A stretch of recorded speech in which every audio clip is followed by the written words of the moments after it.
এরকম জঘন্যতম অপরাধের কারণে কিন্তু তারা সাধারণ শিক্ষার্থীদের উপরে জুলুম করেছিল। আমরা এই জুলুমের জালেমকে প্রতিহত করার জন্য মজলুমের পক্ষে হয়ে মাঠে নেমেছিলাম। আমরা চাই আগামী দিনে যারাই আসুক, যারাই থাকুক এবং যেভাবেই আসুক,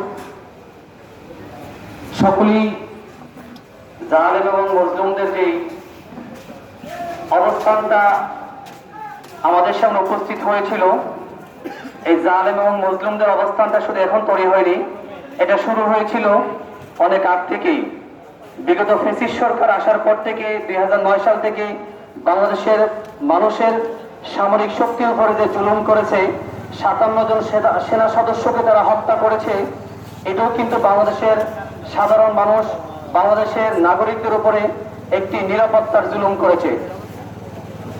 এরই ধারাবাহিকতায় 13 সালে জুলুম করেছে জঙ্গি নাটকের নাম দিয়ে। দীর্ঘ 7 থেকে 8 বছর ধরে তারা আমাদের উপরে জুলুম করেছে। 21 সালে জুলুম করেছে, 24 সালেও জুলুম করেছে। সবগুলো জুলুমের ইতি টানার জন্যই কিন্তু আমরা 24-এ গণঅভ্যুত্থানে নেমেছিলাম। অতএব সামনে যারাই আসবে, যারাই থাকবে, আমরা চাই ইনশাআল্লাহ একদিন খেলাফত কায়েম হবে, একদিন ইসলামী খেলাফত কায়েম হবে। সেদিন ইনশাআল্লাহ আল্লাহ এবং আল্লাহ রাসূলের শাসন অনুযায়ী রাষ্ট্র চলবে, সেদিনের কোন জালেম এবং মুসলিমের প্রশ্ন থাকবে না ইনশাআল্লাহ। আর আমরা জালেম এবং মজলুমের যতদিন প্রশ্ন থাকবে ততদিন ইনশাআল্লাহ আমরা মাঠে থাকবো। অতএব যারা সামনে মাঠে আসবেন, যারা সামনে ক্ষমতা আসবেন, তাদেরকে অবশ্যই জালেম এবং মজলুমদের বিষয়টা খেয়াল করে তারপরে সামনে চলা লাগবে।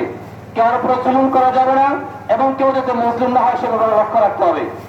2 নম্বর বিষয় হলো বাংলাদেশের মানুষের উপরে, সাধারণ ধর্মপ্রাণ মুসলিমদের উপরে যে পরিমাণ তারা নির্যাতন চালিয়েছিল জঙ্গি নাটকের নাম দিয়ে, আগামী অদূর ভবিষ্যতে যতদিন পর্যন্ত খেলাফত এখানে কায়েম না হবে ততদিন পর্যন্ত যদি কেউ জঙ্গি নাটক খেলতে না পারে, এভাবে সকলে সোচ্চার থাকতে হবে ইনশাআল্লাহ।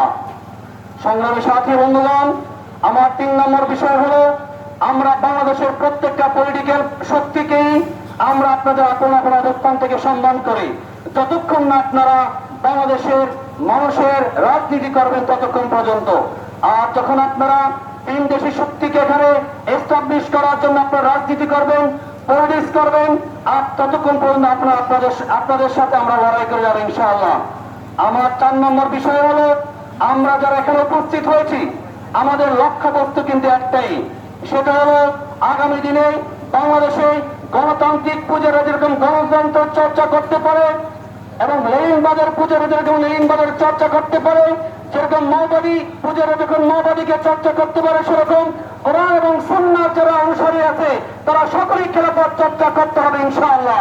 এখানে যারা বাধা হয়ে দাঁড়াবে প্রত্যেকের বাধাকে আমরা প্রতিহত করে আমরা আগামী ইনশাআল্লাহ চিন্তার ভিতরে আমাদের বিপ্লব ঘটিয়ে ছাড়বো ইনশাআল্লাহ।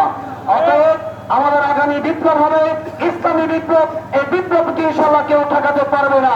আমরা যদি বিপ্লবে সহযোগী হইতে পারি আমরা ধন্য হব, যদি সহযোগী হইতে না পারি আমরা আমাদের অবস্থানে ধ্বংস হয়ে যাব।